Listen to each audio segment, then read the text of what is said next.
Are you in the midst of a job search or overwhelmed at the prospect of making new connections?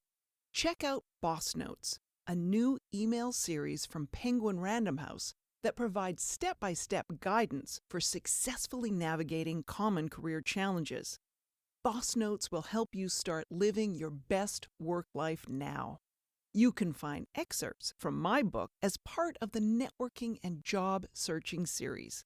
Click the link in the show notes to sign up now.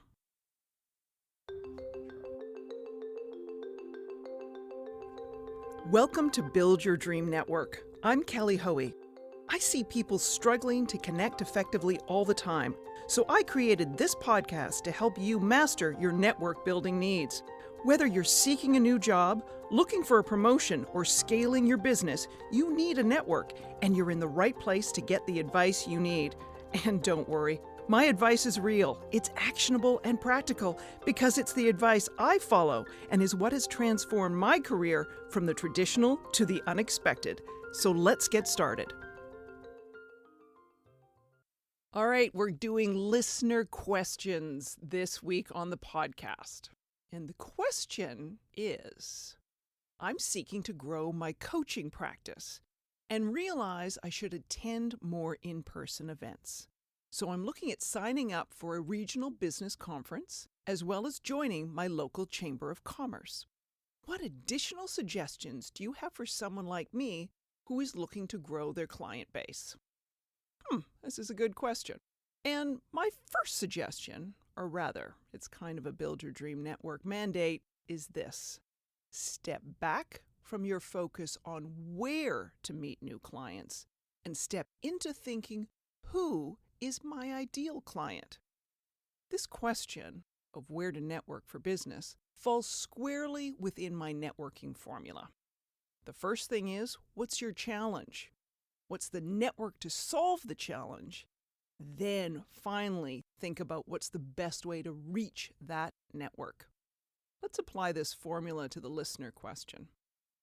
The challenge, growing a client base for a coaching business, is quite clear. However, the network and the activity are being asked in the wrong order. As I see it, it's putting the cart, that's the networking activity, before the horse, in this case, the network of desired customers. And this, for me, is where networking goes off the rails, into that gutter of frustration and annoyance. So let's try and avoid that. The second question you should be able to answer is this. Who is your perfect client? Can you describe that person? Whether you're growing your client base or expanding into a new market segment, I'd suggest spending time creating a new client profile. The exercise will clarify in your mind who is the perfect client, and with that clarity, you have an easier time telling others who you're looking to meet or who you want to be introduced to. Here are some items to mull on as you're creating your dream client profile. Who are they?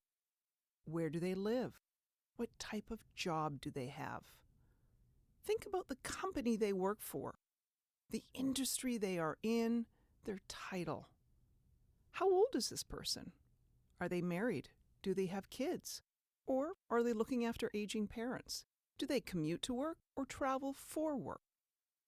Pause that list for a moment as you may be wondering, why? Oh, why, Kelly, all these questions, and how on earth do they matter?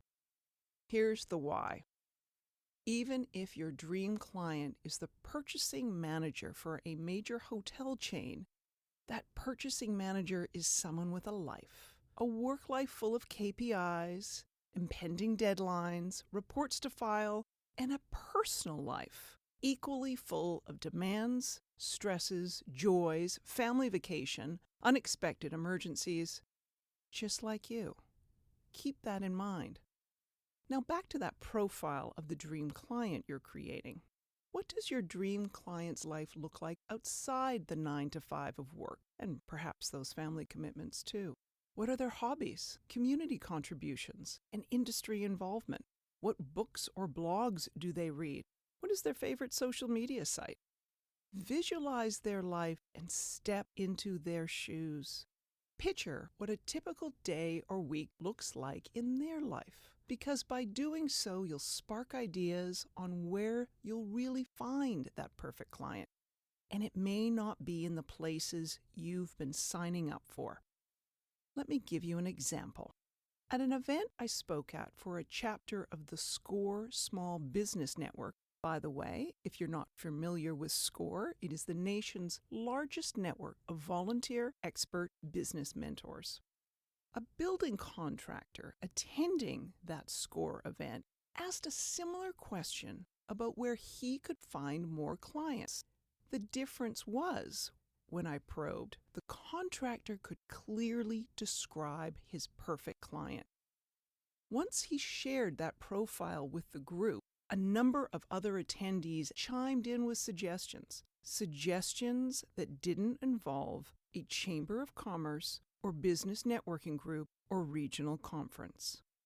No, the suggestions that bubbled up all related to community activities, ranging from the summer gala held by a local charity to ongoing school improvement projects, as well as a local sports team. Here's the bottom line. To find your new clients, you should focus on meeting your client where they are. Knowing who your client really is will reveal the networking activities you should devote your time and energy to.